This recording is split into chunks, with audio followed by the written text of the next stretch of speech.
مولاي صل وسلم دائما أبدا على حبيبك خير الخلق كلهم. Bismillahirrahmanirrahim. Assalamualaikum warahmatullahi wabarakatuh. Alhamdulillah, assalatu wassalamu ala rasulillah, wala hawla wala quwata illa billah. Rabbi syrah li sadri wa yassir li amri wa hlul 'uqdatan min lisani yafqahu qawli. Para ustaz dan ustazah yang dirahmati oleh Allah Subhanahu wa taala,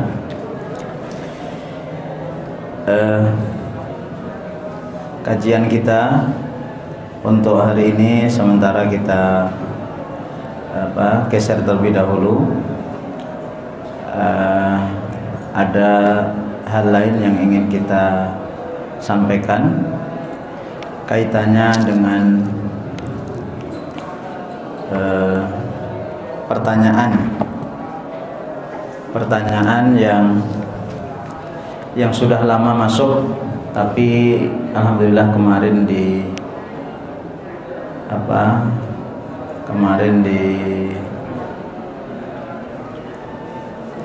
diingatkan oleh Ustadz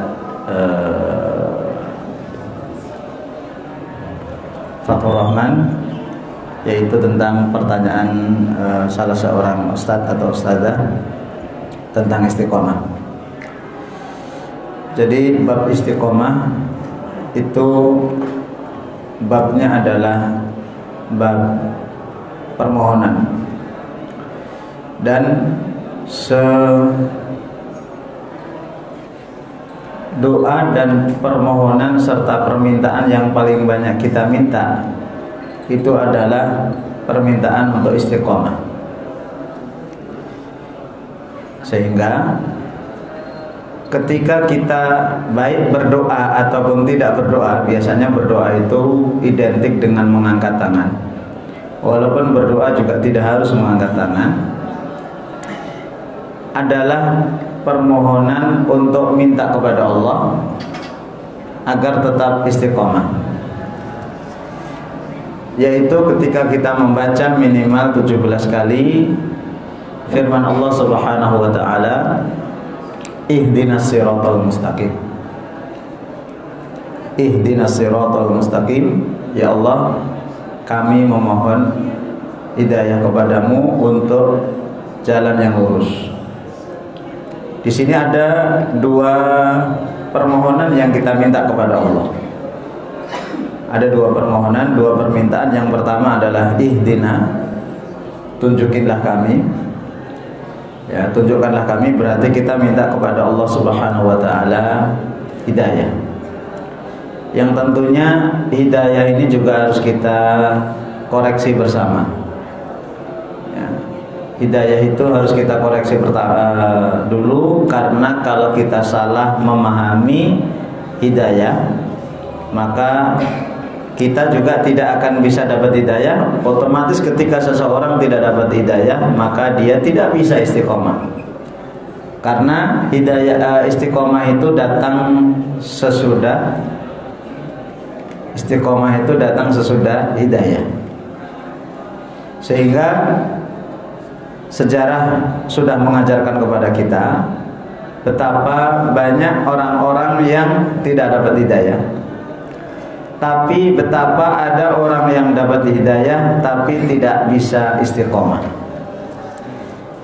Maka antum secara singkat kita kasih tahu dulu bahwasanya hidayah itu nanti ada dua, ya. Hidayah itu ada dua, dan secara bahasa hidayah itu artinya mengarahkan, berjalan mengikuti arah, menunjukkan, menjelaskan. Itu hidayah. Kemudian hidayah itu ada dua, ulama membahas hidayah itu ada dua, hidayatul irsyad dan hidayatul at-taufiq. Hidayatul irsyad itu petunjuk arah dan rambu yang sudah dijelaskan oleh Allah dan Rasul, sehingga seluruh manusia itu mendapatkannya. maka nanti ada 4 golongan yang tidak mendapatkan hidayah di dunia, dan itu semuanya di bawah keadilan Allah. Jadi secara umum hampir seluruh manusia itu sudah mendengar hidayah, yaitu hidayatul irsyad, berupa petunjuk, arah, rambu, aturan dari Allah yang dijelaskan lewat Rasulnya, diabadikan di dalam kitabnya, sehingga semua orang itu bisa mendapatkannya. Hampir seluruh manusia bisa mendapatkan, kecuali 4 golongan. Yang 4 golongan ini nanti Allah pun akan memberikan perlakuan khusus kepada mereka-mereka yang tidak mendapatkan hidayah. Pertama adalah orang yang buta dan tuli sejak kecil, nggak mungkin dapat hidayah, karena hidayah itu lewat telinga kebanyakan. Kemudian yang kedua, orang yang tinggal di pedalaman yang belum kemasukan dakwah. Yang ketiga, orang yang gila sejak kecil. Maka kalau mudah-mudahan kayak antum nyalon wali kota nggak jadi gila, filenya dipindah aja. nggak usah, nggak perlu. Nanti kalau mau ngambil filenya, ambil aja. Antum ambil aja semua file yang anda tulis di PowerPoint yang anda buat, sekitar 14 GB atau berapa. Iya, banyak. Sampai mana tadi? Jadi orang gila itu sejak kecil itu nggak dapat hidayah. Nah, nanti kalau gilanya antum habis nyalon gila, ya antum dihitung dari balik sampai antum gila itu. 4 orang ini nanti ada perlakuan khusus, selebihnya semuanya dapat hidayah. Orang Kristen itu udah dapat hidayah dari sisi hidayatul irsyad. Nah, yang susah itu adalah yang kedua, hidayatul taufiq, petunjuk yang diberikan oleh Allah kepada orang yang dikehendaki. Dan itu tidak semua orang mendapatkan petunjuk jenis ini. Tidak semua orang mendapatkan petunjuk jenis ini. Nah, nanti hidayatul taufiq, hidayatul irsyad, semua orang diberi kemampuan, sehingga semua orang mendapatkannya, dan semuanya sama. Yang pertama, fitrah. Kita diberi fitrah yang sama oleh Allah Subhanahu wa taala. Fitrah artinya modalnya kita suci, ya, kemudian kita ini bertuhan. Siapapun orang yang kenal dan tidak kenal Tuhan, ketika dalam keadaan sempit, dalam keadaan terjepit, pasti dia akan memanggil Tuhan. Siapa yang ngajarin? Bahkan saya dapat tausiah waktu ada di Jakarta, tapi dia nggak nyebutkan sumbernya. Presiden Uni Soviet yang orang orang Sunda itu ya, Cacap Gorbachev ya, Cacap Gorbachev itu ketika ke Iran, ya, ketika ke Iran itu kunjungan resmi, kemudian suatu saat dia mendengar ledakan, luar begitu. Dengan spontanitas dia mengatakan, "Oh my God." Ya, dia kan asli ateis, komunis, tapi dia spontanitas. Itu sebenarnya hidayah.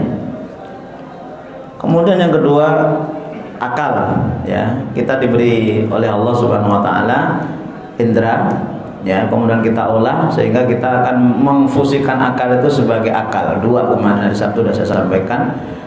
Pertama, akal itu fungsinya untuk mencerna.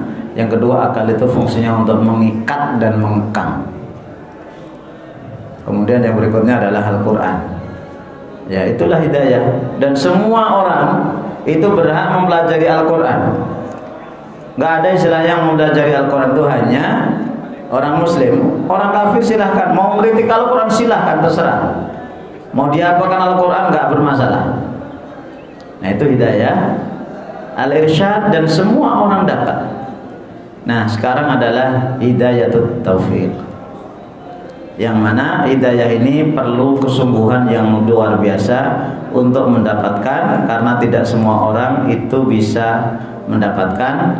Tidak semua orang yang punya fitrah itu bisa mempertahankan fitrahnya. Ada orang yang fitrahnya itu hilang dengan pergaulan, ada orang yang fitrahnya hilang itu dengan umur dan seterusnya. Dan juga tidak semua orang yang bisa baca Quran, bisa memahami Al-Quran, bisa mengamalkan Al-Quran. Itulah jenis-jenis hidayah. Nah, insya Allah hal itu kita enggak bermasalah bagi kita. Nah, alhamdulillah, akhirnya datang juga. Saya, bismillah. Dan insya Allah dua-duanya itu kita sudah dapatkan. Kita sudah dapat hidayatul irsyad dan kita sudah dapat hidayatul taufik. Hidayatul irsyad itu perlu cara mendapatkannya itu dengan belajar. Hidayatul taufik itu caranya dengan memohon dan meminta kepada Allah Subhanahu wa taala. Nah, ketika hidayah itu sudah berada di dalam hati, itu tidak semua, ini salah paham kadang-kadang. Orang yang sudah dapat hidayah itu bukan berarti nanti dia akan selalu dapat hidayah. Baik hidayatul irsyad maupun hidayatul taufik. Ya. Baik hidayatul irsyad maupun hidayatul taufik, orang yang sudah dapat itu belum tentu nanti dia dapat terus. Maka hidayatul taufik ini perlu dikawal. Dan ada beberapa hal yang membuat hidayah itu pergi, termasuk ada juga banyak hal yang membuat istiqomah itu pergi. Antum perhatikan, lu muncul ya.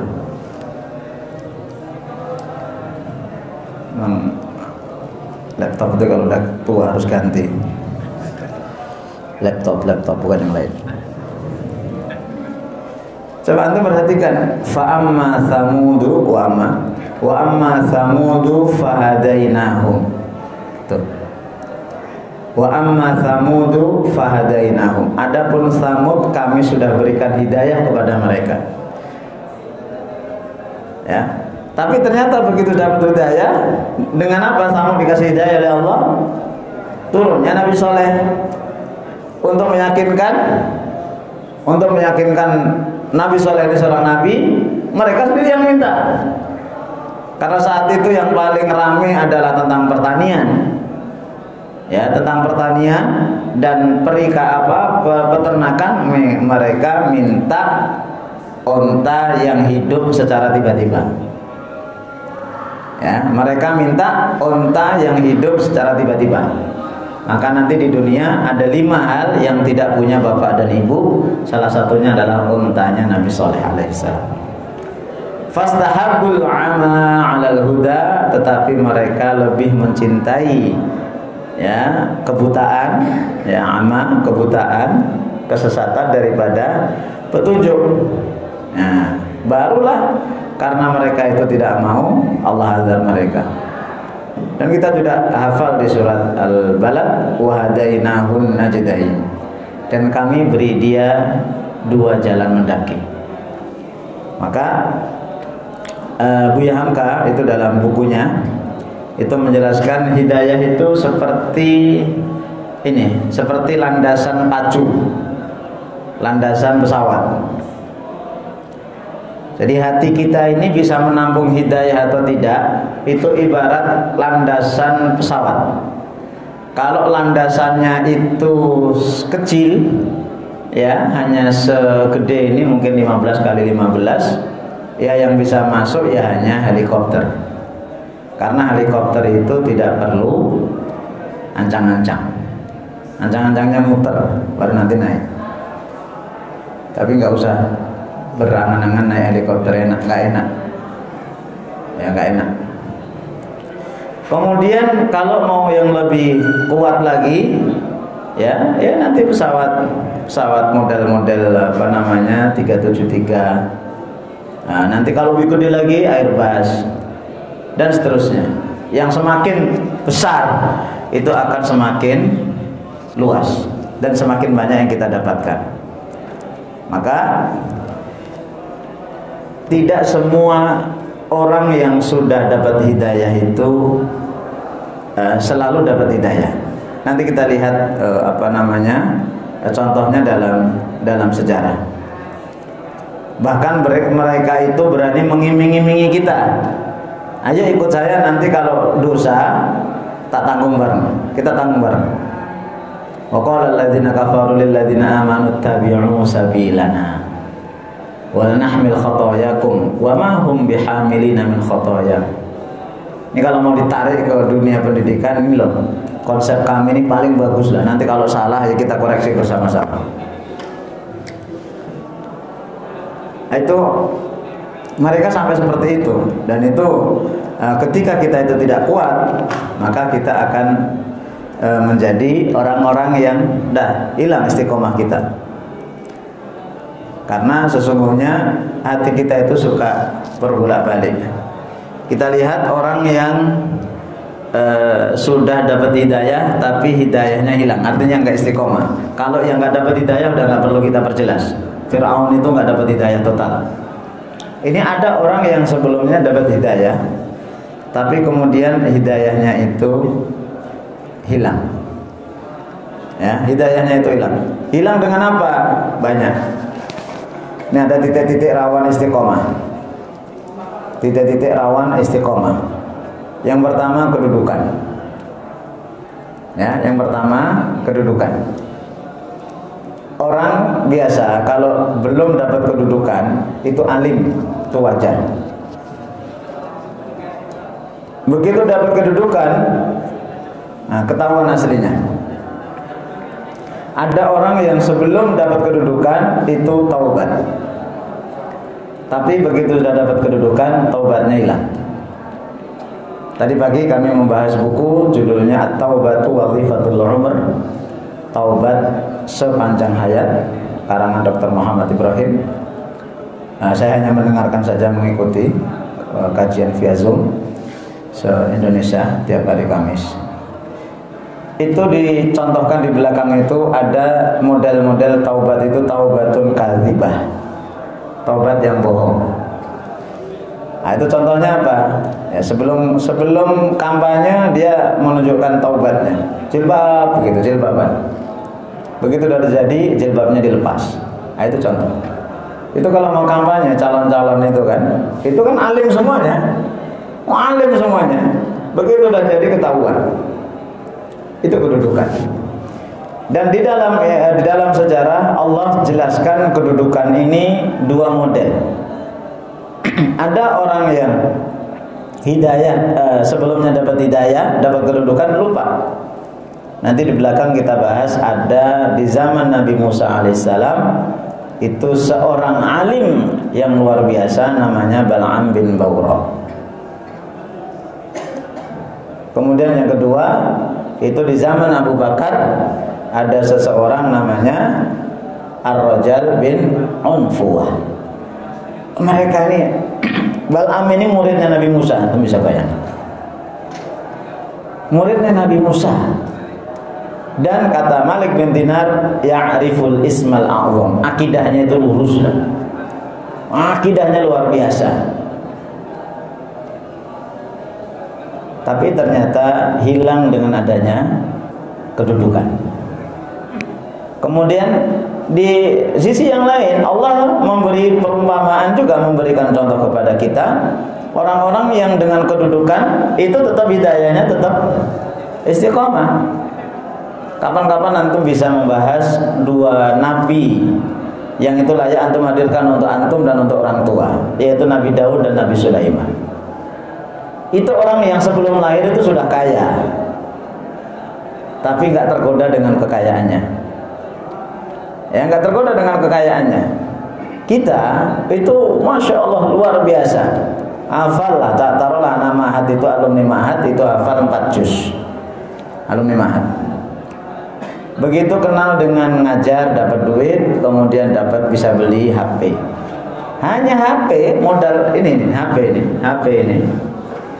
Belum harta yang lain, baru HP. 4 juznya itu udah hilang. Gara-gara tiap hari begini bentuk megang HP-nya. Megangnya begini. Kalau begini tahu ya maksudnya?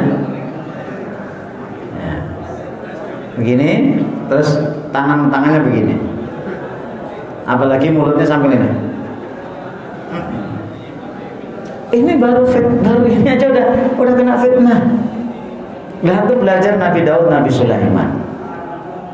Ya, antum tahu Nabi Sulaiman ketika ngerepotin betul, masya Allah.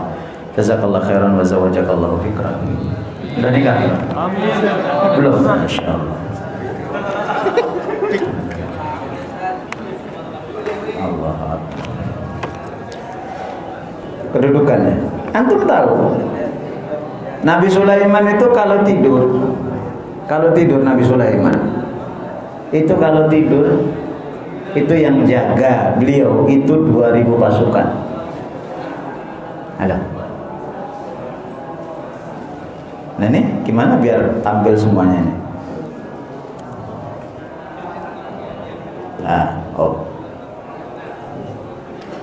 Yang jaga beliau itu 2000 pasukan. Itu Nabi Sulaiman. Dan Nabi Sulaiman itu kerjaannya hanya ngikutin bapaknya. Dari waktu duha sampai zuhur, hari ini beribadah, besok melayani masyarakat. Persis seperti Nabi Daud. Maka kenapa kita itu disuruh dianjurkan puasa seperti puasanya Nabi Daud? Kenapa Nabi Daud pas puasa itu dari zuhur sampai dari waktu duha sampai zuhur zikir kepada Allah di mihrabnya. Nah, besok itu pas hari itu puasa. Besok itu melayani masyarakat. Besoknya seperti itu, terus begitu. Dan itu pun jadi raja. Dan Nabi Daud itu istrinya plus satunya istri itu apa? Selir, itu jumlahnya 1000. Iya, 1000. Dah, gak usah bayangin Ustaz Asep. Bayangin apa tuh? Nanti nurun ke anaknya dan tidak ada satupun istrinya yang minta cerai. Itu hebatnya. Ini sekarang orang-orang baru istrinya baru satu aja dikit-dikit minta cerai. Gimana kalau 2? Gimana kalau 3? Nanti nurun ke anaknya Nabi Sulaiman, doanya apa? Ibadahnya pasti seperti itu. Maka ketika Nabi Sulaiman bertanya, ayyukum ya'tini bi arsyiha qabla an ya'tuni muslimin, qala ifritun minal jinni ana atika bihi qabla an taquma min maqamik. Ini banyak orang salah paham surat An-Naml. Saya akan mendatangkan singgasananya Bilqis sebelum kamu berdiri. Bukan berarti waktu itu saat itu Nabi Sulaiman duduk kemudian nunggu berdiri kira-kira 5 detik 10 detik, bukan begitu. Nabi Sulaiman duduk itu waktu duha sekitar jam 7, nanti berdiri dari duduk itu menjelang zuhur. Antum sanggup nggak jam 7:30 duduk begini, menjelang zuhur baru bangun, baru berdiri untuk istirahat? Mesti antum begini. Belajar antum kan ada jam istirahat dari jam 7 sampai jam 7:30 sampai jam 9 istirahat. Jam 9 sampai 10 istirahat. Istirahatnya 2 kali. Nabi Sulaiman itu dari waktu duha sampai zuhur gak istirahat, kerjaannya cuma zikir. Dan ketika beliau berzikir, ya, kau juga sama Nabi Daud juga begitu. Nanti seluruh makhluk hidup ikut berzikir bersama beliau. Nah, kata Ifrit, saya bisa mendatangkan ya kurang lebih 4 jam 5 jam selesai proyek. Itu. Waqala alladhi 'indahu 'ilmu minal kitab ana atika bihi qabla an yartadda ilai tarfu. Saya bisa mendatangkan sebelum matamu berkedip. Nah, ini lebih cepat. Hanya 2-3 detik. Nyampe. Nah, maka wajar nanti Bilqis kemudian langsung kelepok-kelepok di depan Nabi Sulaiman. Aslamtu ma Sulaiman lillahi rabbil alamin. Ya, ini kedudukan. Ini titik rawan istiqomah itu di sini. Titik rawan istiqomah itu di sini. Kemudian godaan harta. Nah, kalau godaan harta terlalu banyak lah. Ya, godaan harta, ya, walaupun mohon maaf laki-laki tidak begitu dominan, tapi ada. Ya. Kemudian yang godaan harta, antum lihat dalam Al-Quran itu ada Qarun. Qarun itu sebenarnya teman baiknya Nabi Musa. Yang ngajari nyepuh itu Nabi Musa. Antum tahu nyepuh? Nyepuh itu ini milah emas dari inilah, itu namanya disepuh. Itu yang ngajari Nabi Musa. Ya. Ya orang kampung, Qarun itu orang kampung, tapi begitu dia kaya, belagu dia. Ya, belagu dia. Begitu utusannya Nabi Musa datang untuk ngambil zakat, siapa kamu? Lupa, istiqomah, harta. Nah, kemudian lawan jenis, nah ini kebanyakan laki-laki. Dan nanti dalam sejarah itu juga, dan godaan lawan jenis itu puncaknya di Nabi Yusuf alaihissalam. Nanti kapan-kapan kita bahas Nabi Yusuf, khusus yang belum menikah. Yang sudah menikah nggak usah, nggak perlu. Ngapain? Apa namanya, ada istri kita. Yang belum menikah kan tinggal 4-5 orang. Nanti ke rumahan aja. Nanti Anda bacakan tafsir Ibnu Katsir tentang kisah Nabi Yusuf. Ya, lawan jenis. Dan banyak sekali keutamaan dari hadis, terutama ketika kita digoda oleh lawan jenis. Bahkan salah satu orang yang mendapatkan naungan di sisi Allah itu adalah warajulun da'atuhum ra'atun dzatu mansibin wa jamalin faqala inni akhafullah. Tuh antum yang belum menikah, di depan antum ada ukhuwit. Bukan akhwat tapi ukhuwit. Coba antum bayangkan. Berdua lagi. Dilihat CCTV nggak ada. Ya, Pak Hati nggak ada, teman-teman guru nggak ada. Waduh. Kalau bukan sekarang kapan lagi? Itu. Kemudian si Bu Hati, ya kali ini nggak begitu, ya, tapi tetap ada. Antum tahu Rasulullah SAW ketika khutbah datanglah Hasan Husain pakai baju merah, indah betul. Rasulullah berhenti khutbah kemudian megang dua cucunya itu, diciumi. Kemudian kata beliau, innama amwalukum wa auladukum fitnah. Baik si Bu Hati ini yang sudah punya, si Bu Hati punya momongan maupun yang belum punya momongan. Istiqomah. Contoh yang belum momongan itu nanti dikasih tahu, pergi ke sana itu Pak Ya itu manjur itu doanya. Nah itu godaan. Yang sudah punya, si punya Bu Hati itu juga kadang-kadang juga begitu. Maka tadi pagi waktu presentasi itu saya kebetulan sama istri dengerin sambil pergi gitu ya. Istri tanya, "Bi, termasuk dosa nggak yang kita harus bertaubat ketika setelah punya anak yang ke-8 ini kita nggak pengen punya anak lagi? Itu termasuk dosa nggak?" Ya nggak tahu lah. Karena kalau pabrik satu udah nggak sih, nggak mau mengeluarkan lagi, ya cari pabrik yang lain.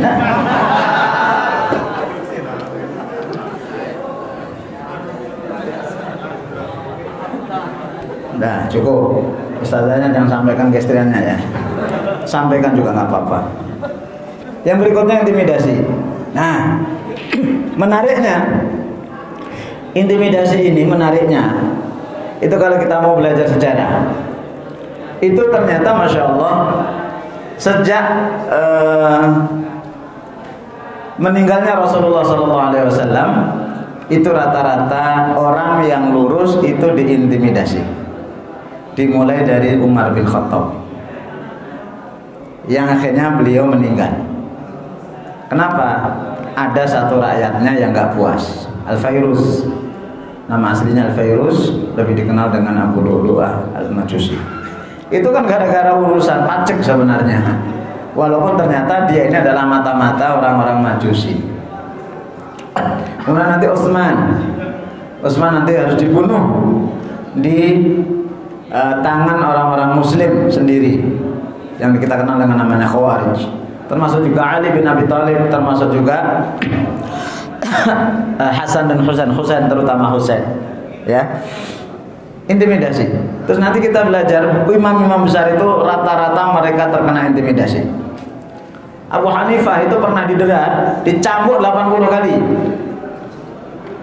Karena apa?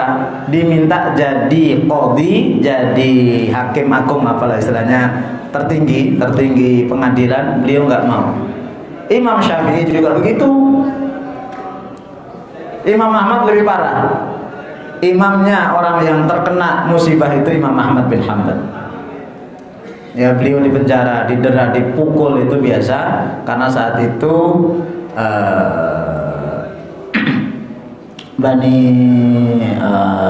Daulah Abbasiyah itu dikuasai oleh zaman beliau itu dengan Mu'tazilah. Baru nanti ketika Mutawakil naik itu udah dihentikan. Tapi beliau dapat fitnah yang baru, dikasih harta berlimpah, beliau nggak mau. Jadi intimidasi. Maka kalau antum hari ini sering mengeluh dengan intimidasi, orang yang hafal Quran, orang yang good looking kayak antum semuanya itu dianggap sebagai teroris, radikalis, dan apalah SS itu memang sejarah begitu. Antum biasa aja. Ya, Ibnu Taimiyah di penjara itu biasa, walaupun dua versi beliau di penjara. Karena yang pertama mengatakan di penjara karena akidahnya berlawanan, yang kedua karena dia melawan melawan pemerintah. Ada macam-macam intimidasi. Dan biasanya orang tidak bisa istiqomah itu kalau diintimidasi. Kemudian musibah. Nah, mari kita lihat contoh satu persatu orang yang tidak istiqomah. Bal'am bin Bawra. Ayatnya surat Al-A'raf 175 sampai 178 aslinya, saya potong aja. Ya. Atau 3 ayat 177. Watlu alaihim naba'al ladzi atainahu ayatina. Dan bacakan kepada mereka orang-orang kafir. Naba itu berita besar.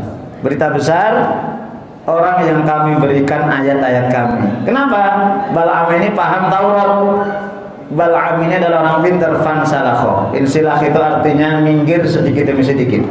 Insilah, meninggalkan sedemi sedikit. Nah, karena meninggalkan, setan ngikutin dia. Maka antum pengajian seperti ini itu kelihatannya nggak bermanfaat. Ya gitu-gitu aja. Tapi ketika nggak disibukkan seperti ini, antum akan diikuti setan. Itu udah pasti. Antum baca Quran sehari standarnya 1 juz itu biasa-biasa aja. Tapi begitu antum nggak baca Quran kelihatannya enak. Tapi nanti lambat laun akan jauh antum. Nah, mari kita lihat ulama. Saya ambil dari tafsir Ibnu Katsir. Qala Malik bin Dinar. Malik bin Dinar ini seorang ulama, ya bahasanya tasawuf lah. Luar biasa beliau.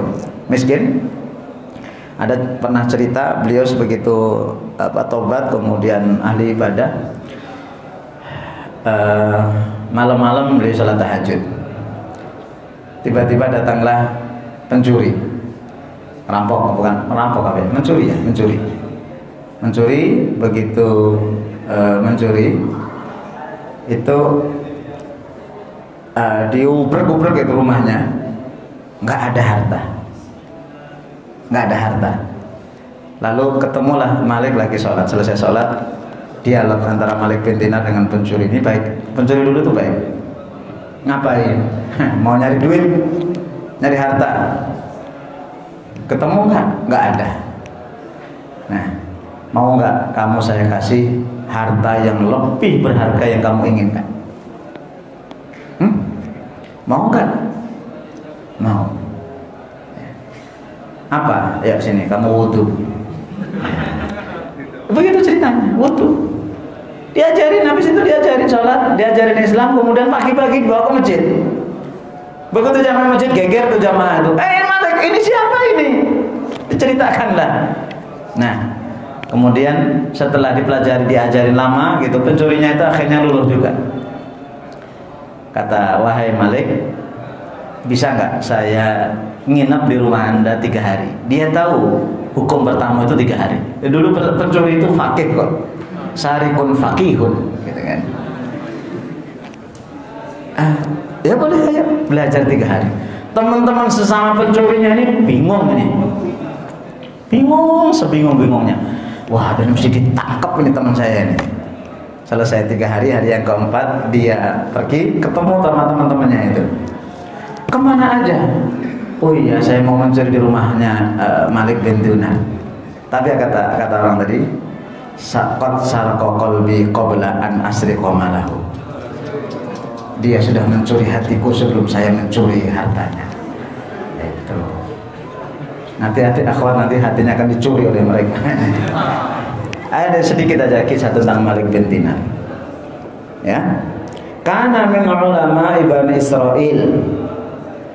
Termasuk jajaran ulama Bani Israil, wa kana mujabad da'wah, doanya dikabulkan.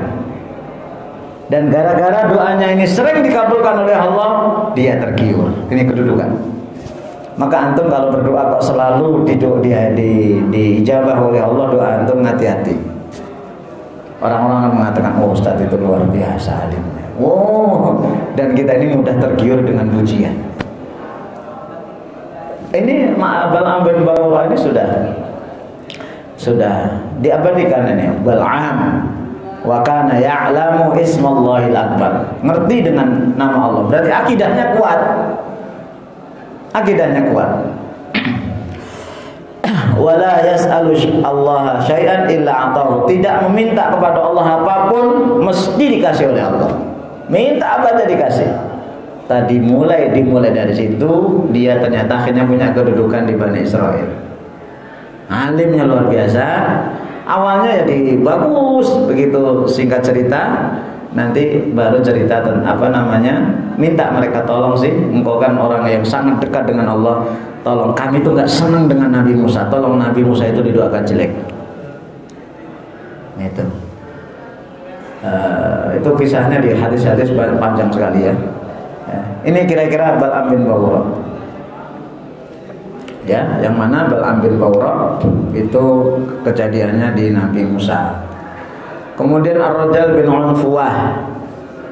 Ya, Ar-Rajal bin Unfuwah. Kuntu yauman, kata Hurairah, suatu ketika saya bersama Rasulullah SAW, bersama dengan orang-orang. Nah, kemudian kata Rasul, sesungguhnya di antara kalian itu ada orang yang dorsuhu, gigi gerahamnya itu lebih besar dari gunung Uhud. Itu salah ngetik saya. Maka semua orang pergi ya, kemudian saya tinggal saya dan sama Rajal. Saya takut yang dimaksud Rasulullah ini siapa gitu. Hatta kharaja ar-rajal, kemudian Rajal nama orang itu ketika keluar bersama Musailamah, yang saat itu dia mengaku sebagai nabi.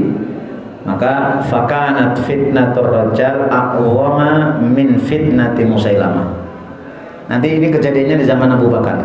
Fitnah Musailamah, begitu Rasul wafat, banyak orang yang mengaku jadi nabi. Jadi bukan hanya Musailamah aja yang jadi nabi, itu banyak. Kemudian Abu Bakar musul rajal itu untuk mendakwahi Musailamah. Tapi ternyata sama Musailamah dikasih kedudukan. Ya udah, kamu jadi wakil wali kota, misal. Berlaku udah berubah itu gaya hidupnya. Maka kata Hurairah, Ar-Rajal itu fitnahnya lebih besar daripada fitnahnya Musailamah. Kalau Musailamah itu memang orang kafir, ya orang udah nggak mau, atau nggak mungkin lah ada nabi terakhir. Tapi kalau Rajal ini bermasalah. Kemudian Abdah bin Abdurrahman, ya, Abdah, walaupun ada riwayat yang lain mengatakan bukan Abdah, ya, bukan Abdah. Ya, ini seorang tabi'in. Seorang tabi'in, hilangnya hafalan 30 juz dan hanya tinggal 2 ayat. Ketika mereka menaklukkan Romawi, saat itu salah seorang pasukan melihat di dalam istana itu ada perempuan yang sangat cantik sekali, sangat cantik sekali. Langsung didatangi, Masya Allah, ini si laki-laki ini orangnya luar biasa. Jadi gentleman dia. Jadi gak main WA, gak main Facebook, gak main Instagram, enggak. Langsung didatangi. Ya, ini intinya pengen nikah. Ya nggak bisa lah. Akhirnya kemudian dia jadi Nasrani. Begitu kaum muslimin pulang dari peperangan, ini diajak nih. Kata dia, saya udah nggak bisa karena saya sudah beragama Kristen. Al-Quran saya udah hilang, tinggal dua. yang saya masih ingat itu salah satunya itu surat Al-Hijr, rubama yawadul ladzina kafaru law kanu muslimin. Satu ayatnya lagi saya lupa, ada apa, dia hanya hafal dua ayat. Maka betul kata Rasulullah SAW, ketika salah seorang di antara kalian menikah, maka separuh agamanya itu sudah sempurna. Maka para ustazah ini pahalanya sangat-sangat besar karena sudah menutupi separuh agama. Maka yang belum nikah ini itu belum jelas itu. Maka yang sudah menikah itu insya Allah jauh lebih istiqomah daripada yang belum nikah. Yang belum nikah kalau mau pulang sana.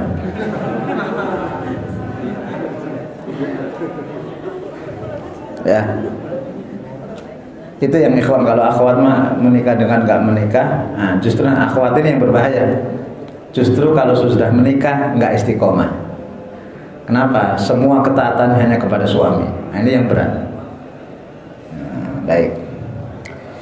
Kemudian yang terakhir, contoh yang terakhir dalam sejarah, saya ambil dari kitabnya Imam Qurtubi, judulnya At-Tadhkirah, peringatan tentang akhirat. Ini seorang muadzin. Nah, muadzin. Antum buka di apa itu? Kalau nggak punya bukunya ada di Maktabah Syamilah. Di Mesir tidak ada seorang laki-laki yang selalu yalzamu masjidan. Kerjaannya ke masjid untuk azan, pas sholat, dan sholat. Kerjanya azan, sholat, wa alaihi baha'u ta'ah. Itu ada tanda-tanda ketaatan dalam wajahnya itu. Wa anwaru ibadah, alim sealim-alimnya. Faraqa yauman al-manara, suatu ketika dia naik mimbar, naik menara. Dulu azan tuh nggak pakai loudspeaker sekarang, kayak sekarang. Dulu orangnya naik loteng. Kemudian azan. Nah, suatu ketika Faro'a ibnata sahibidar, dia ngelihat sebelah masjid itu ada wanita. Ada wanita, faftutina biha, kena fitnah dia. Nah, kena fitnah. Nah, fatarokal adzan, enggak jadi adzan. Wa nazala ilaiha, kemudian mampir ke orang itu. Wa dakhalat dan 'alaiha, ini juga orang gentleman, dia enggak nelpon, enggak WA, enggak apa. Karena dulu belum ada WA. Masuk rumah. Faqalat masya'unuki. Masya'unuka, kenapa kamu kesini? Maturid, kamu minta kamu apa? Uriduki, saya pengen kamu. Langsung. Limadha? Ya. Kenapa?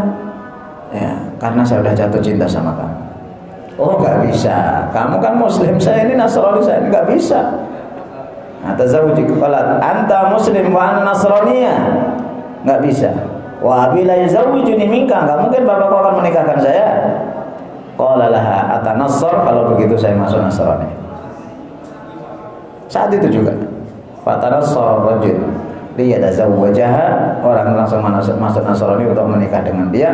Wa aqama ma'ahu fid dar, setelah itu ya tinggal di situ habis nikah. Nah, hari itu juga falamma kana fi athna'i dzalikal yaum raqa ila sath. Dia habis nikah tinggal di rumah mertua kan biasa lah ya. Kemudian naik ke loteng. Ya, fasaqata minhu, kemudian dia jatuh. Ada urusan apa jatuh? Pamata. Meninggal.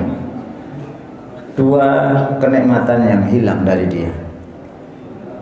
Pertama, belum sempat berhubungan badan dengan perempuan pujaannya.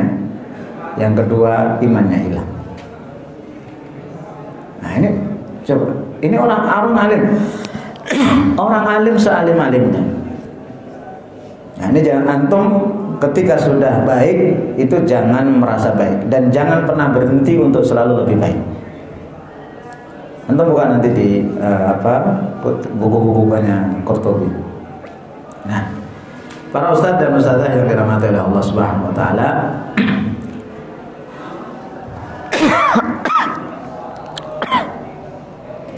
baik. Nah,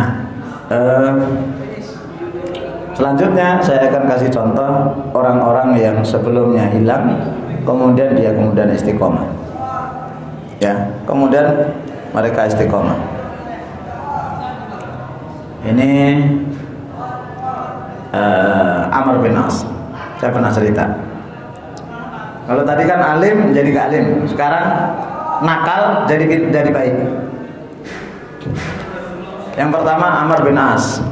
Tuh antum buka di Sahih Muslim. Jadi intinya Amr bin As itu adalah sahabat yang paling benci dengan Rasul. Dan dia sahabat yang ketika mau masuk Islam itu minta syarat. Ini kan, madza tashtarit? Kamu mau minta syarat apa? Ya saya minta syarat kalau masuk Islam saya diampuni semua dosanya. Nah kemudian singkat cerita masuk Islam, kemudian sampai meninggal dunia beliau dalam keadaan muslim. Ini orang-orang istiqomah. Kemudian Umar bin Khattab, ya Umar bin Khattab itu termasuk orang yang ya jawara bukan preman ya, jawara yang paling benci dengan Rasul. Sebenarnya mirip dengan Amr bin As. Ya, mirip dengan Amr bin As. Kemudian singkat cerita beliau masuk Islam, antum baca bagaimana cara Islam beliau itu unik sekali. Sampai meninggalnya umur 63 tahun itu selalu mengikuti apa yang dikatakan oleh Rasul Shallallahu Alaihi Wasallam. Sampai antum tahu 3 atau 4 hari beliau itu setelah ditusuk oleh Abu Lu'lu'ah itu hari Rabu, nanti hari meninggal baru hari Ahad baru meninggal, itu beliau sholatnya itu sadar itu kalau dibangunin. Jadi habis sholat pingsan. Begitu waktunya azan nanti maghrib jam 6, Amirul Mukminin atau Umar maghrib bangun sholat. Habis itu pingsan lagi. Itu Umar bin Khattab. Ya, kalau Utsman ya memang sejak awal belum masuk Islam. Ali apalagi belum pernah menyembah berhala. Ini Umar, dan fitnahnya Umar itu luar biasa. Dan kekayaan itu mulai kelihatan itu di zaman Umar. Ya. Di zaman Rasul belum begitu kelihatan banyak. Zaman Abu Bakar, apalagi zaman Abu Bakar itu adalah zamannya menstabilkan suasana kekhalifahan. Baru zaman Umar itu ekspansi besar-besaran. Nah, ekspansi besar-besaran, kemudian fitnah harta itu adalah fitnah yang paling besar di zaman Umar bin Khattab. Tapi karena ketuanya, karena pimpinan tertingginya Umar adalah orang yang sangat sederhana, maka seluruh gubernur bawahannya ikut sederhana. Ya, maka kalau gaya hidup masyarakat itu ikuti pemimpinnya kayak apa. Kalau pemimpinnya wah, mesti gaya hidup anak buahnya itu wah. Nah, ini begitu Umar. Ya, antum tahu bagaimana Umar ketika mau menaklukkan Baitul Maqdis, beliau itu hanya naik keledai, ya, bersama pembantunya atau budaknya. Begitu masuk, bajunya compang-camping. Bagunya compang-camping, kemudian dikasih tahu oleh sahabat yang lain, Umar, ini nggak cocok lah kau masuk kayak gini nih. Marah. Walaupun akhirnya beliau ganti juga bajunya. Ini Umar. Kemudian Abu Talha sebelumnya kafir. Siapa yang mengislamkan Abu Talha? Sulaim ini punya suami namanya Malik. Dari anak itu dari mereka berdua itu punya namanya Anas. Nah, kemudian Malik meninggal dalam keadaan kafir, tinggallah Anas. Maka Anas bin Malik. Ini Ummu Sulaim itu orang ya baru anak satu, berarti janda muda kan? Istilah kita ya, janda muda dan cantik.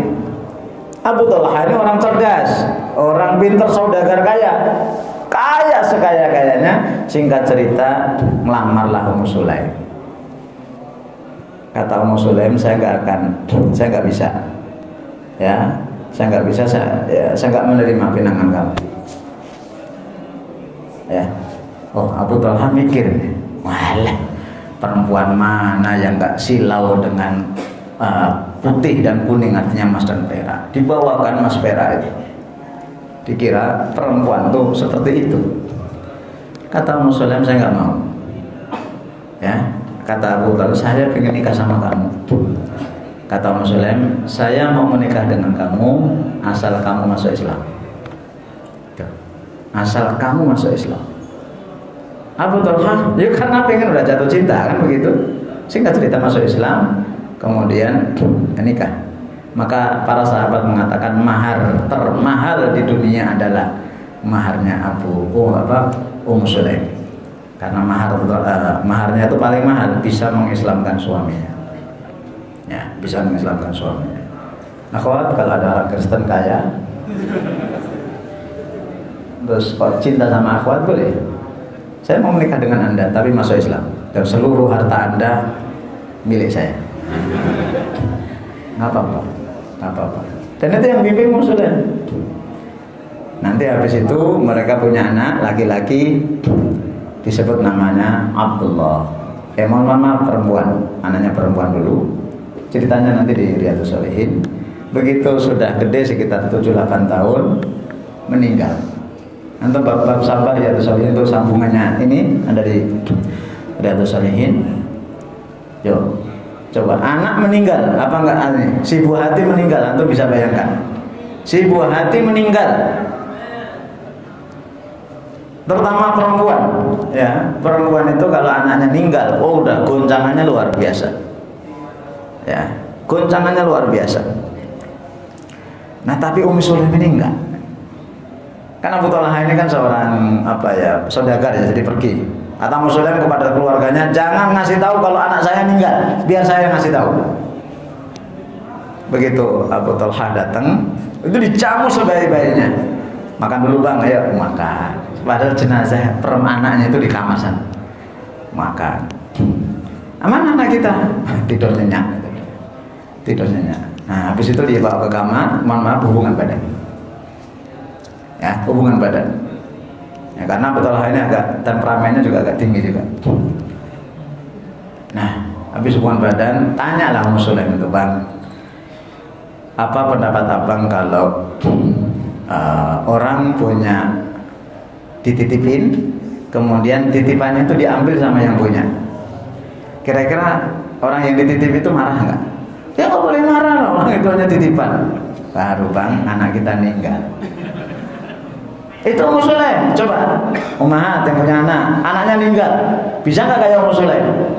Datang suaminya, bikinin teh dulu, bikin kopi dulu, ya, mohon maaf, dilayani dulu, habis itu bang, anak kita meninggal bang. Oh, gitu. Kalau kita begitu meninggal, belum meninggal aja dah, Ummu Sulaim lain. Nah, paginya besoknya setelah ngurus anak, mereka berdua ngadep Rasul. Diceritakan itu, apa kata Rasulullah? Burika fi lailatikuma. Malam itu kamu hubungan badan dapat keberkahan. Barulah nanti hasil hubungan itu lahirlah anak bernama Abdullah. Dari Abdullah lahirlah 9 anak penghafal Al-Quran. Antum buka di kitab Sabar itu. Ini Abdullah kafir sebelumnya, tapi lewat tangan dinginnya Ummu Sulaim luar biasa. Terus Salman Al-Farisi, ini saya paling senang cerita tentang Salman Al-Farisi. Ya. Salman Al-Farisi ini istiqomah. Kalau orang Muslim baik istiqomah itu biasa. Ini sebelumnya kafir, Muslim istiqomah sampai mati. Ini luar biasa. Cerita terakhir adalah Salman Al-Farisi. Sebelum nanti kita berbicara tentang bagaimana bisa istiqomah. Ini yang cerita adalah Ibnu Abbas. Ibnu Abbas mendengarkan langsung dari Salman Al-Farisi bertutur, kuntu rajulan farisiyan min ahli Asbahan. Saya adalah seorang laki-laki Persia, Iran sekarang, dari penduduk Isfahan, dari sebuah kampung namanya Jai. Ya. Kemudian wakana abi dihqonaha, bapakku ini adalah pemimpinnya. Dan seterusnya, intinya adalah Salman Al-Farisi ini kerjaannya itu menjaga api, karena jangan majusi agamanya. Kalau apinya padam, Salman yang nyalain api, terus begitu. Suatu ketika dia disuruh ke kebun. Ya, disuruh ke kebun karena bapaknya lagi sibuk. Di tengah perjalanan dia menemukan gereja. Dilihatlah cara ibadahnya orang-orang di gereja sehingga terheran-heran. Oh, ini cakep ini. Nah, ini cakep. Nah, ini heran. Baik. Kemudian setelah itu saya kata beliau, ini agama apa ini? Mereka tanya, beliau tanya, ini agama apa? Agama Nasrani. Dari mana asalnya? Syam. Dari Syam. Nah, kata beliau, nanti kalau ada orang yang ke Syam, tolong saya dikasih tahu. Nah, kemudian dia pulang terlambat, kemudian dimarah-marah sama bapaknya, habis itu dikecerai. Dikecerai itu diborgol. Nggak boleh keluar lagi. Loh, ini mau dapat hidayah itu diborgol dulu, nggak boleh. Mau ikut pengajian nggak boleh. Nah, singkat cerita, ada iring-iringan orang mau ke Syam. Beliau tanya, mau kemana? Syam. Wih, ini yang saya cari, tolong bantu saya. Bapaknya nggak ada. Kemudian pukulannya dilepas, kemudian bisa lari. Antum bayangkan dari Iran ke Syam, dari Iran timur ke arah utara, ya, ke arah Damaskus atau Suriah, tepatnya ini Palestina. Itu berapa hari? Kemudian sampai di sana ketemulah dengan pendeta. Ya, ini tak cepetin aja. Begitu ketemu pendeta, pendetanya ini ternyata jelek. Tapi di depan orang-orang pendetanya ini bagus. Alim betul, tapi ternyata orangnya jelek. Artinya nanti ada ulama juga begitu, di depan umatnya itu kelihatan alim, tapi ternyata busuk di dalam. Hati-hati dengan seperti itu. Nah, si Salman ini menjadi semacam ya murid setianya, ternyata tahu kejelekannya itu apa? Memungut zakat tapi zakatnya tidak dibagi. Ya, memungut zakat tapi ternyata zakatnya tidak dibagi, ditumpuk untuk dirinya.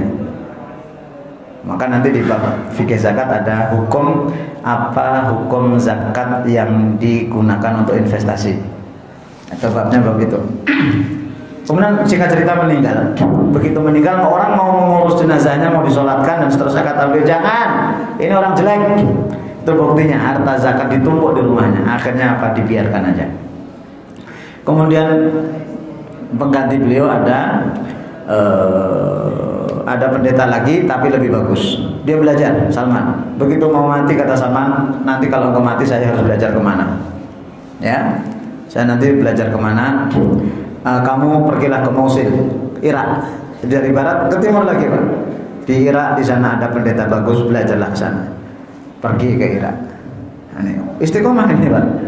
Istiqomah tapi masih batil. Ya. Sampai di Mosul sama, belajar. Pendetanya meninggal. Sebelum meninggal tanya, kemana? Kamu Kak, pergilah ke Romawi. Ke barat lagi, Pak. Nyebrang benua. Barat lagi. Dah sampai di sana belajar lagi. Ya, belajar lagi. Kemudian sebelum meninggal, saya mau kemana? Nanti pergilah kamu, carilah harratain. Harratain itu, har itu panas. Jadi nyarilah tempat di sana itu banyak yang batu yang panas sekali. Nah, di sana itu ada pohon-pohon kurma. Maksudnya Medina. Nah, akhirnya dia pergi. Dan di perjalanan itu karena Salman nggak ngerti apa-apa daerah itu, kemudian beliau menjual seluruh asetnya, ya, kambing, sapi, diberikan kepada orang-orang yang bisa nganter ke Madinah.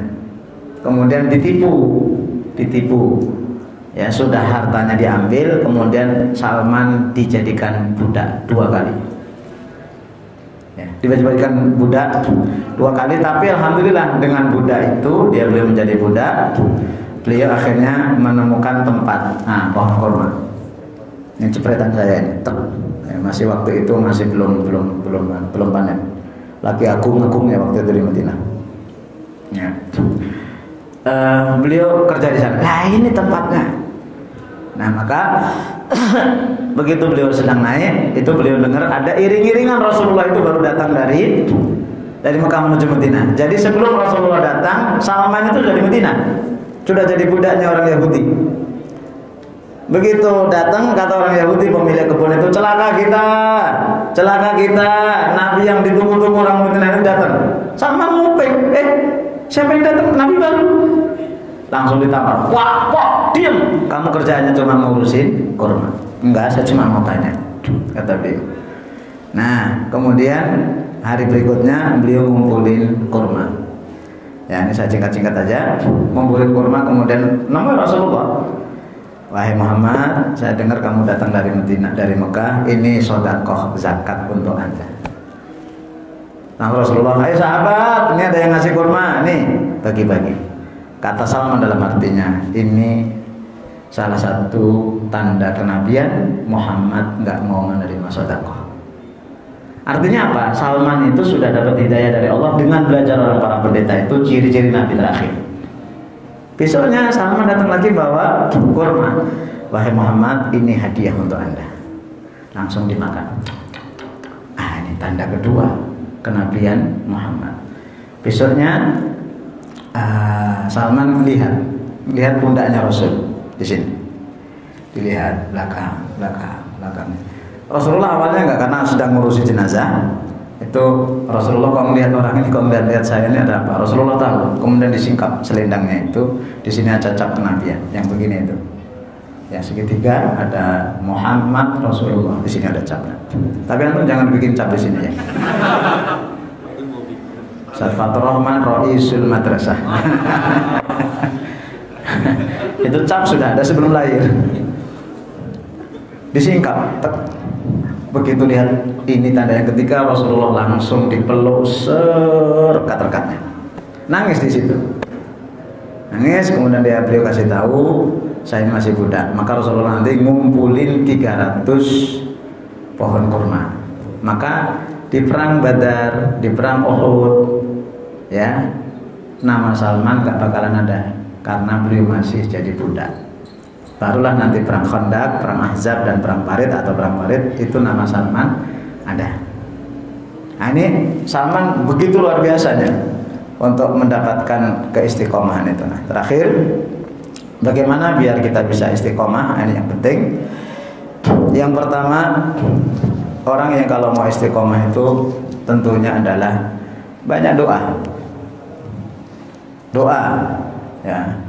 Doa baik yang doa sifatnya rutin yaitu ihdinas siratal mustaqim, maupun doa antum yang sudah diajarkan oleh Rasulullah SAW dalam hadis Tirmidzi dan seterusnya, Abu Dawud.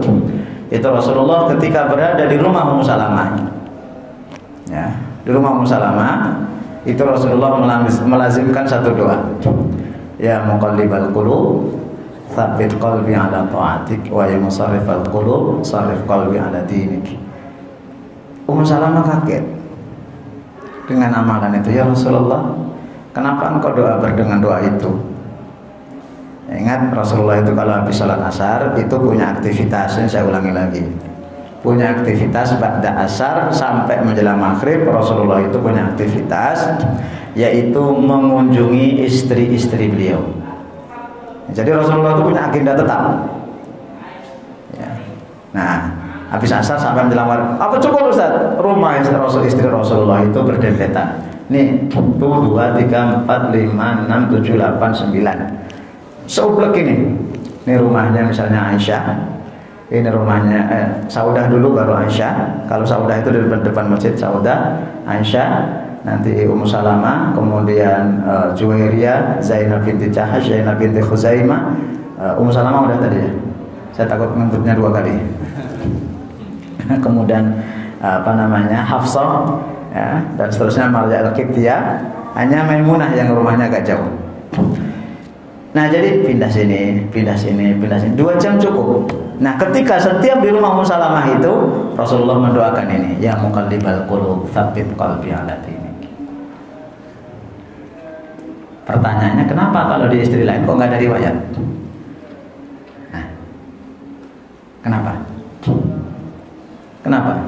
Kenapa Rasulullah di depan Ummu Salamah doanya ya muqallibal qulub tsabbit qalbi ala dinik? Salah satunya, pertama, Ummu Salamah itu sangat mencintai Abu Salamah. Ya, bisa jadi orang kalau pernah mencintai seseorang, kemudian cintanya itu digeser dengan yang lain, kadang-kadang cinta yang pertama itu masih suka tumbuh. Antum khawat lah kalau ini kan enggak. Punya suami solehnya luar biasa, terus meninggal. Kemudian habis itu datang suami yang kedua. Boleh jadi suami yang kedua ini akan menghancurkan hatinya akhwat ini, bisa jadi akan mengobati, tergantung yang kedua. Biasanya orang kalau suami yang kedua itu tidak lebih soleh dari yang pertama, maka yang dibayangkan adalah suami yang pertama terus. Oh, dulu saya yang pertama begini, suami saya yang pertama selalu teringat dengan suami yang pertama. Makanya kalau nanti akhwat suaminya meninggal, nggak usah nikah lagi. Ya, mencari suami yang pertama seperti itu susah, nggak usah nikah lagi ya. Ini yang pertama. Kemudian yang kedua, memang Ummu Salamah itu masih muda. Ummu Salamah itu masih muda, dinikahi Rasul itu umurnya baru sekitar 36 tahun. Padahal Rasulullah SAW umurnya sudah sekitar 58 tahun. Dan antara Ummu Salamah dengan Aisyah itu sebelumnya itu sudah ada sedikit, ya biasalah, persaingan. Maka ketika Rasul mau menikah dengan Ummu Salamah, Aisyah ini yang paling ribut, Pak. Kayak apa sih Ummu Salamah itu? Kata orang cantik gini, cerdas, pintar, terus. Beliau akhirnya nyari sendiri Ummu Salamah. Begitu melihat dan mengetahui, apa kata beliau? Ternyata kenyataannya lebih dari apa yang diucapkan oleh orang. Kalau kata orang cantik, dia lebih cantik. Kata orang cerdas, dia lebih cerdas. Ya, saingan. Maka perlu istiqomah. Ya muqallibal qulub, tsabbit qalbi ala dinik. Nah, kata Aisyah, ya Rasulullah, kenapa engkau mendoakan seperti itu? Kata beliau, li'anna qalba bani Adam, ya, karena kedua hati anak Adam itu baina usbu'aini min asabi'ir rahman, ada di antara dua jemari Allah. Nanti masalah Allah punya jemari, punya jari-jari, punya mata, itu nanti bab akidah. Ya, kita hanya letterleknya aja, ya. Di antara jemari Allah. Yuqallibu kaifa yasha, Allah akan arahkan terhadap apa yang dikehendaki oleh Allah. Maka saya ingin hati saya itu diarahkan kepada yang baik. Itu doa. Ya, doa. Kemudian yang kedua, agar antum bisa istiqomah, ya, yang kedua adalah antum punya amalan yang sifatnya itu bukan wajib ain, sifatnya itu adalah tambahan, dan itu antum mendawamkan itu. Karena apa? Kalau kita bisa istiqomah di satu ibadah, nanti kita akan bisa istiqomah di ibadah yang lain. Kalau kayak antum pergi ke masjid berjamaah, itu bukan amalan unggulan. Karena itu memang kewajiban, walaupun itu penting. Tapi sebisa mungkin antum itu bisa melakukan kegiatan ibadah yang sifatnya bukan wajib ain, dan ini yang kedua, jangan sampai orang tahu. Nah, ini yang berat. Jangan sampai orang tahu. Kalau ada orang tahu karena memang orang itu ya memergoki kita, biarin aja.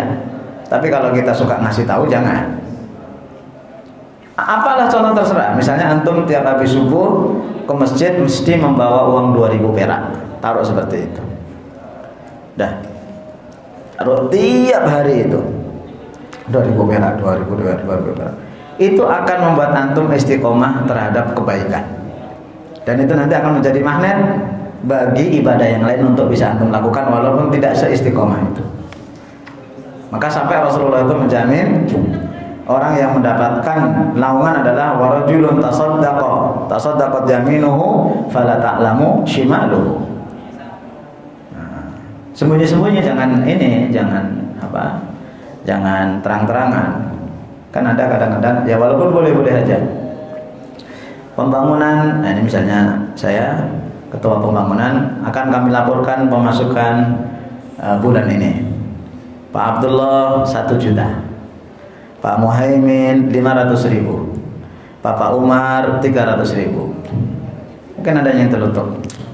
Masa infak kok diomong-omongin namanya? Itu kan gak ikhlas, itu gak bagus itu. Nah, Sebutkan. Pak Usman 500.000, hamba Allah 300.000. Nah, kata yang ngomong tadi, dah itu seperti itu tuh, hamba Allah itu bagus itu, dan itu saya. Dan itu saya udah bubar itu. Nah, itu seharusnya begitu, itu ikhlas tuh kayak begitu tuh. Itu contoh, ya contoh seperti itu.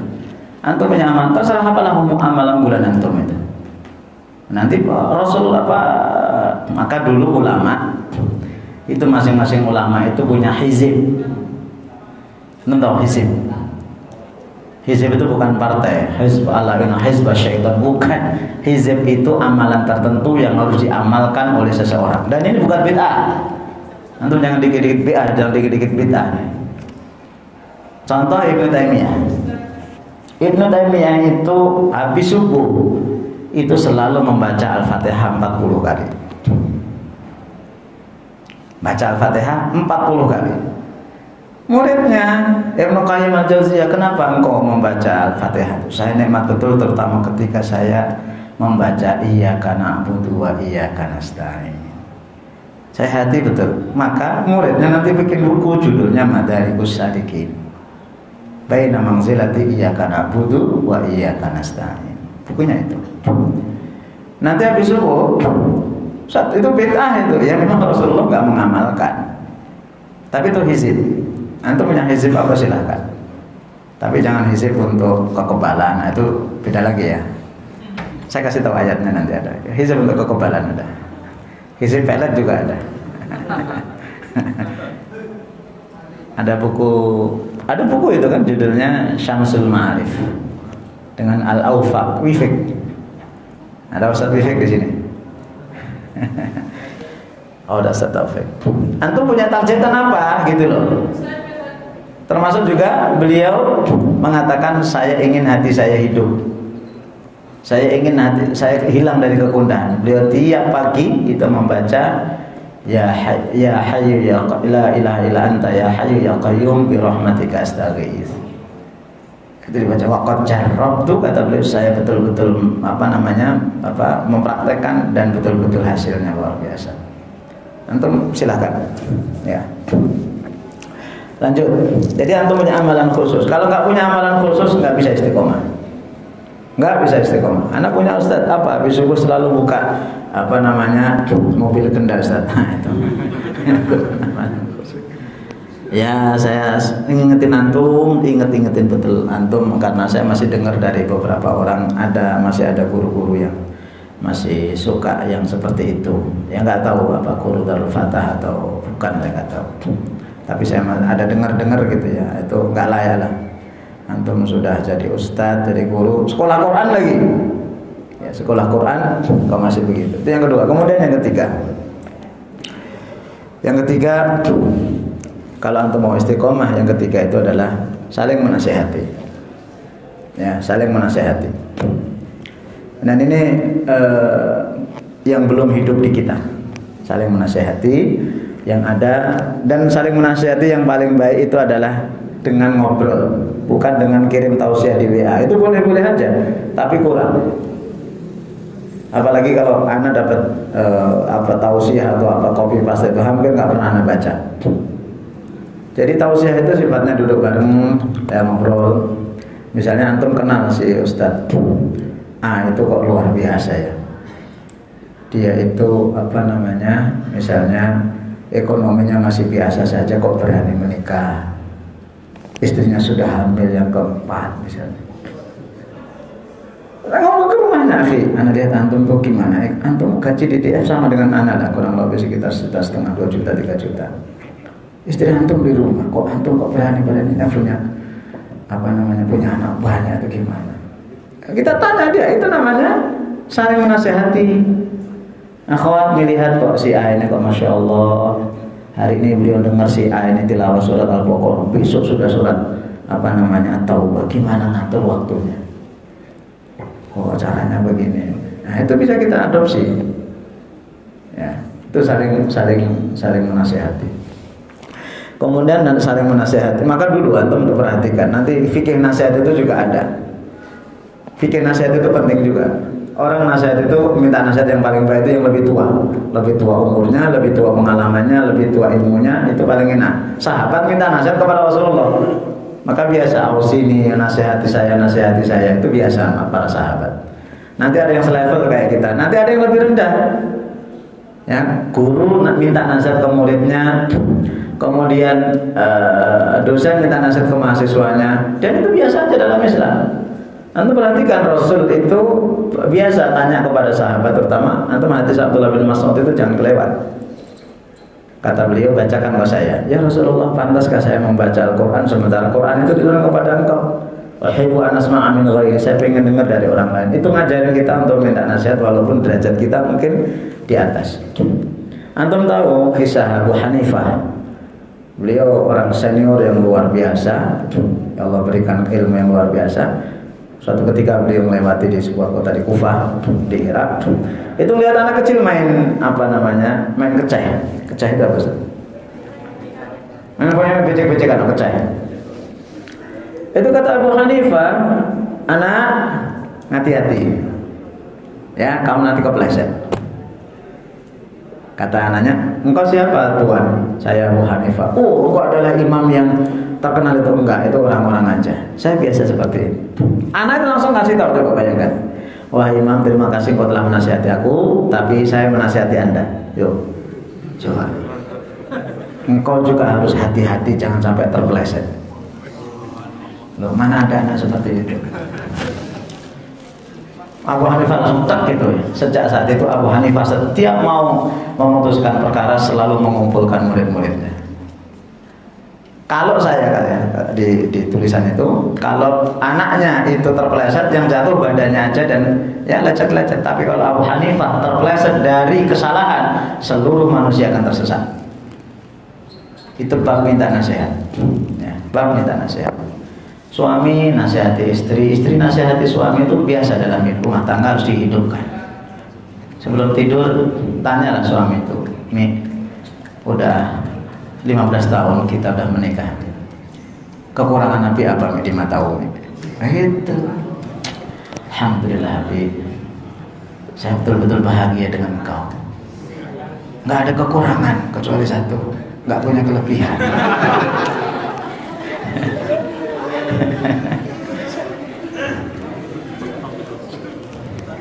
Obrolin aja lah. Abi itu sifat dari dulu masih belum berubah-ubah. Apa? Terus kalau naruh anduk itu di mana aja? Nah, yang makasih ini. Mohon sabar. Begitulah Abi. Harus engkau terima padanya. Saya ke rumah itu ada di rumah itu ada yang ngeluh. Ibu-ibu itu perempuan, bukan ibu-ibu, masih muda. Ustaz, gimana suami saya itu kalau habis mandi itu naruh anduk itu di sana, sampai celana yang sifatnya rahasia itu di situ. Itu sampai segitunya itu loh ya. Jadi itu seharusnya jadi bahan pembicaraan di rumah. Jangan dibawa keluar. Itu maksud saya begitu.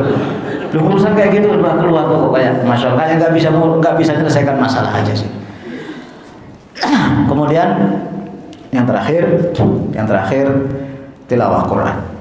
Itu kalau mau istiqomah tilawah Quran dan punya target tuh. Antum diamanai oleh Allah ngajar di sekolah Quran. Ngajar di sekolah Quran. Antum harus bisa punya waktu baca Quran, kemampuan antum tuh berapa terserah. Bisanya 1 juz, alhamdulillah 1 juz. Bisanya 2 juz, alhamdulillah 2 juz. Kenapa? Mayoritas ulama antum baca buku Hakadha Falnahfadzil Quran, kalau mau di-download ada ya. Beginilah kita menghafal Quran. Itu mayoritas ulama, dan saya belum bisa. Terus terang aja saya belum bisa, kecuali kalau Ramadannya. Itu rata-rata ulama dulu itu baca Quran itu seminggu khatam. Ya.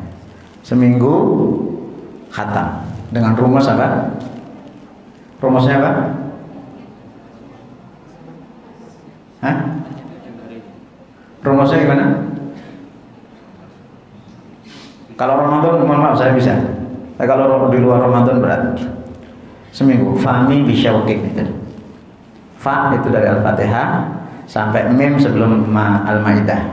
Berarti Al-Fatihah, Al-Baqarah, Al-Imran, An-Nisa. Mim Al-Maidah sampai ya sebelum Yunus berarti Taubah. Nanti Yunus, Fahmi, Bisyaukin sebelum Bani Israel berarti surat An-Nahl dan seterusnya.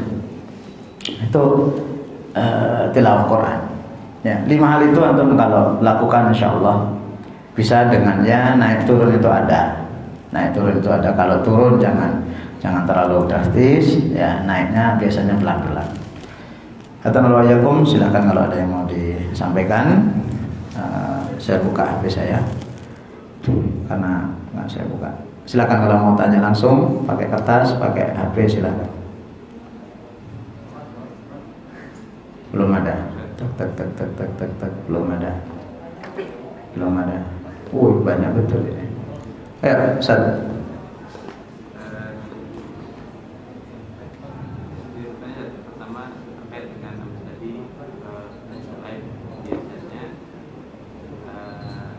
Nama itu kan disebutkan sebagai apa? Apakah beliau punya anak namanya Soleh? Yang kedua, terkait dalam hadis kalau tidak salah di Al-Bani Nawawi itu kan salah satu adab nanti ketika diminta, ketika tidak diminta baiknya. Ya. Baik, tidak semua nama orang yang punya abu dengan ummu itu berarti punya anak. Tidak semuanya, tapi rata-rata begitu.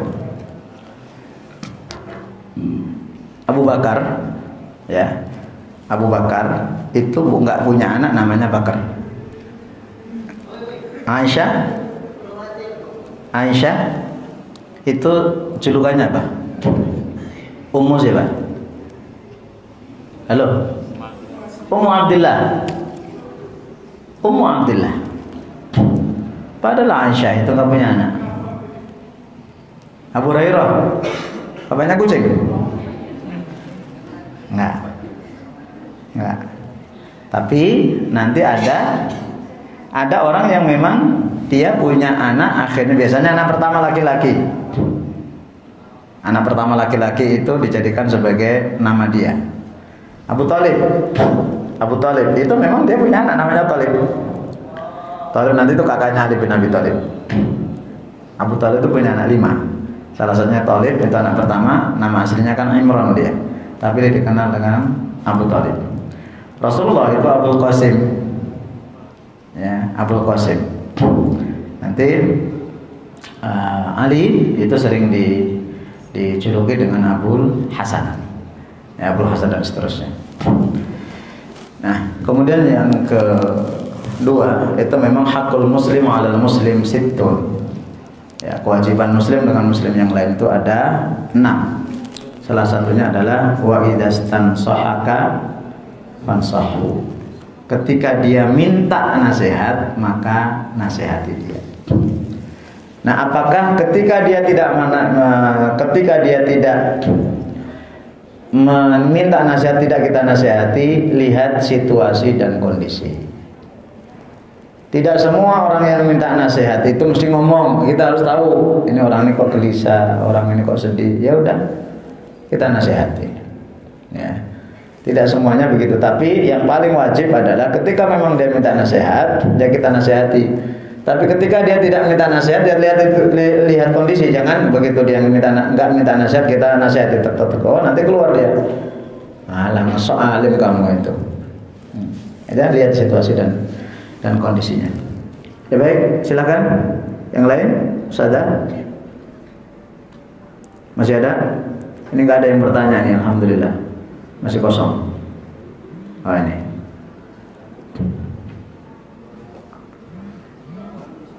Ini pertanyaannya berat ini. Assalamualaikum Ustaz. Di antara yang paling dianjurkan untuk dibaca apakah maksurat atau zikir pakai bentang Ustaz? Maksurat itu apa sih? Maksurat itu dari kata-kata atharo. Atharo itu peninggalan, jejak, bekas bahasanya. Maksurat itu berarti apa-apa yang ditinggal oleh Rasulullah SAW. Nah, apa maksurat itu? Ya semua doa yang diajarkan Rasulullah, kita nggak usah nyomot-nyomot dari Bukhari apa, Muslim apa. Imam Nawawi rahimahullah sudah punya buku judulnya Al-Adhkar. Setebal Quran itu zikir Rasulullah, setebal Quran. Nah, kemudian dari Al-Adhkar itu nanti diringkas lagi oleh ulama apa yang biasa dibaca, maka keluarlah buku Hisnul Muslim, ya, Dr. Sa'id Al-Qahtani, itu banyak diterjemahkan di bahasa Indonesia. Nah, doa zikir pagi itu kalau yang dimaksud dengan maksuratnya Rasulullah, ya Rasulullah doanya itu tidak hanya zikir pagi dan petang. Ya, ada zikir karena waktu, ada zikir karena tempat, ada zikir karena ada peristiwa. Tapi kalau yang disebut dengan maksurat yang dikarang oleh Imam Hasan Al-Banna, beliau itu punya maksurat dua, wazifah kubro dengan wazifah sughra. Kalau wazifah kubro itu kurang lebih butuh sekitar 20 menit untuk menyelesaikan. Kalau sughra itu sekitar 5-10 menit selesai, apalagi kalau sudah hafal. Maka pagi dan petang itu ya kita baca. Kalau nggak bisa semuanya, ya yang penting-penting. Saya itu mohon maaf, tipe orang yang senangnya nyomot-nyomot saya ini. Ya, pagi kalau saya yang paling harus saya baca habis subuh itu 3. Itu penting, wajib itu kalau saya. Pertama, apa itu namanya? Ntar dulu, saya lupa. Kalau nggak lagi duduk itu nggak ingat. Dan pertama, Bismillahirrahmanirrahim 3 kali. Itu untuk menetralisir salah satunya corona. Siapa yang membaca 3 itu akan diselamatkan oleh Allah sampai sore. Siapa yang membaca sore diselamatkan sampai pagi. Itu ya. Kemudian yang kedua, Allahumma inni as'aluka ilman nafi'an wa rizqan thayyiban wa amalan mutaqabbalan. Kemudian yang ketiga, doa yang dibaca 7 kali itu awalnya gimana? Allahumma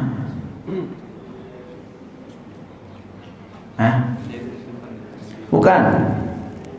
Yang 7 kali, siapa yang membaca 7 kali sorenya sebelum sore mati dalam keadaan muslim. Siapa yang sore membaca 7 kali sampai pagi kok mati dalam keadaan muslim. Allahumma ajirni minan nar. Allah ya ta'ala, terima kasih. Allahumma ajirni minan nar itu lazim saya baca habis subuh 7 kali, habis maghrib 7 kali. Saya itu senangnya orangnya nekat.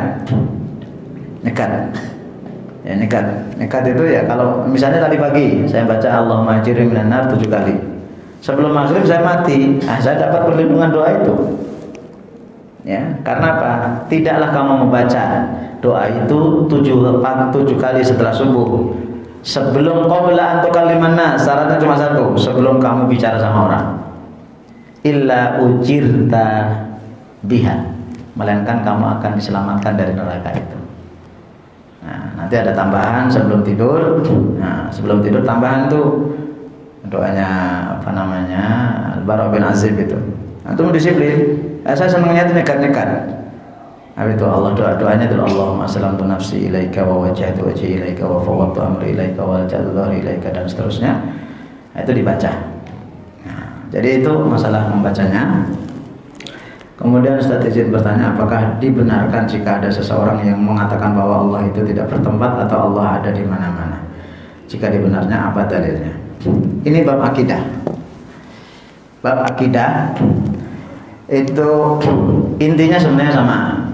Ya, intinya sebenarnya semuanya sama, ingin mensucikan Allah. Semuanya sama, ingin mensucikan Allah. Nanti akhirnya setelah dipilah-pilah itu nanti ada 3. Ada 3. Ya, mudah-mudahan waktunya cukup ya. Yang pertama, golongan yang mengatakan Allah itu bertempat, Allah itu punya zat. Sebagaimana disebutkan Allah punya tangan, Allah punya kaki, Allah punya jari-jari dan seterusnya. Tapi kayak apa bentuknya itu Allah yang punya. Itu namanya metode yang banyak dipakai teman-teman kita di Salafi. Metode yang kedua itu metode takwil. Takwil itu mengalihkan kata itu dengan makna. Karena Allah Subhanahu wa taala laisa kamitslihi syai'un wa huwas samiul basir. Wa lam yakul lahu kufuwan ahad. Allah ditakwilkan. Ya yadullahi fawqa aydihim. Masa tangan Allah di atas tangan mereka? Loh, kita ini punya tangan. Yadullahi fawqa aydihim. Nah, nanti jadi itu perdebatan biasa. Dan saya anjurkan antum, kalau antum mau debat, biasakan antum menghadirkan buku. Jangan hanya copy paste, itu nggak mendewasakan antum. Ya kata Ustaz saya, itu taklid ente. Ya. Kelompok pertama itu punya dalil banyak sekali. Kelompok kedua punya dalil banyak juga. Nah, kelompok ketiga ini modelnya tafwid, menyerahkan kepada Allah. Ya, menyerahkan kepada Allah. Allah punya tangan, Allah yang paling tahu maksudnya tangan Allah itu tahu apa, tapi bukan tangan seperti tangan manusia. Mirip-mirip. Ya, mirip-mirip, dan itu ya perdebatan di antara ulama. Maka apakah Allah bertempat atau tidak? Kana Allahu wa lam yakun syai'un ghairuhu. Allah itu sudah ada sebelum ada apapun. Allah sudah ada sebelum ada sesuatu, baru kemudian Allah menciptakan. Nah, ada 3 pendapat tuh. Apakah pena dulu, atau arsy dulu, atau air dulu? Itu ulama berbeda pendapat. Jadi jangan masalah akidah itu perbedaan itu ada. Kita nggak boleh berbeda pendapat dalam usul. Maksudnya usul itu bukan akidah. Usul itu yang disepakati ulama, kita nggak boleh nyeleneh. Itu namanya usul. Akidah itu banyak perbedaannya. Kemudian setelah itu Allah menciptakan surga, neraka, dan seterusnya. Nah, kalau Allah mau duduk di tempat, berarti Allah berubah. Kalau Allah berubah, berarti Allah itu adalah jisim. Nah, kalau Allah itu berada di tempat, padahal Allah itu terbebas dari tempat. Nanti akan dibaca di syarat akidah Thahabiyah itu. Kemudian, itu dalil-dalilnya banyak lah. Kemudian Allah itu setelah itu menciptakan arsy. Kemudian Ar-Rahmanu 'alal 'arsy istawa. Berarti Allah bersemayam. Allah berarti bersemayam. Berarti Allah membutuhkan makhluk. Nah, kelompok pertama ya bersemayamnya Allah itu ya bersemayam, duduk tapi nggak tahu caranya. Nah, itu metode yang pertama. Yang sekarang teman-teman biasanya ya kajian-kajian di Salafi seperti itu. Yang kedua itu takwil. Yang ketiga itu modelnya tafwid. Kalau antum tanya ke saya jawab dengan jujur, saya termasuk orang yang ngambil model yang ketiga. Ya, dengan segala macam dalilnya. Kalau mau dialog boleh. Walaupun saya belajar 4 tahun atau 5 tahun di Libya. Ya, di Libya. Dan antum baca, dan banyak orang dulu ulama itu nggak berani mentakwil dan nggak berani model pertama, tapi mereka menyerahkan kepada Allah dan akhirnya mereka dipenjara, diungsikan, itu biasa. Salah satunya itu Imam ahli hadis namanya Ibnu Hibban. Ya, Imam Ibnu Hibban itu dengan Bukhari itu kan rumahnya nggak begitu jauh. Itu beliau termasuk orang yang diungsikan dari daerah itu karena beliau dalam kitab hadisnya itu mengatakan segala puji Allah yang nggak punya batas, laisa lahu hudud. Ya, bukan filmnya apa itu? Inat, ana inat, tama'i laisa lahu hudud. Ana inat, Abu Unud, tama'i laisa. Jadi saya tipe orang yang ya kalau Allah itu punya tangan ya sudah serahkan kepada Allah. Tapi nggak perlu dibayang-bayang tangan Allah kayak gitu. Dan itu nggak akan menambah iman antum. Nggak akan menambah iman antum. Malah pusing antum. Anu udah buahnya itu, nah ceramah, entah buku. Intinya kepada 3 itu, dan semuanya 3 itu sama. Ingin mensucikan Allah. Ingin mensucikan Allah. Termasuk itu buahnya sekali ceramah apa? مولاي صل وسلم